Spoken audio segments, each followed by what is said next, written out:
ده الوضع. كارثه ومصيبه ببند المباني احنا مقابلينها دلوقتي لما جايين نعمل التعديلات المعماريه، عشان كده احنا بنهتم ببند المباني عشان ما تحصلش الكارثه اللي قدامنا دي. بص ده عندك حيطه مبنيه بالكامل ولحمه في حيطه ثانيه وركب العتب بتاعها وخلصانه بالكامل. شايف انت ازاي الحيطه بتبقى عامله ازاي؟ شايف؟ ده الوضع.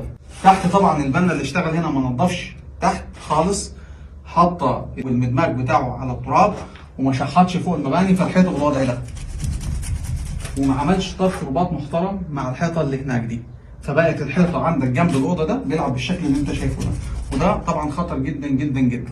عشان كده احنا بنتكلم ان قبل ما تعمل البند نفسه لازم تهتم ان البند يتعمل صح وفقا للمعايير الهندسيه المطلوبه عشان سلامتك وسلامه الناس اللي معاك في الشقه، وتراعي ضميرك في البند اللي انت شغال فيه عشان اللي بعدك يقدر يشتغل عليه على النظافه، واللي بعدك يبقى في سلامه وهو شغال. ده ما يرضيش ربنا الشغل ده،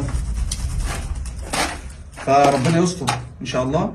وان احنا لما بنعمل فيديو عن بند معين ده مش كلام وخلاص، لا احنا بننصح الناس حتى لو هي بتنفذ مع نفسها ازاي تنفذ البند صح. ما تنساش لو عجبك الفيديو تعمل لنا فولو عشان يوصلك كل جديد. بس كده.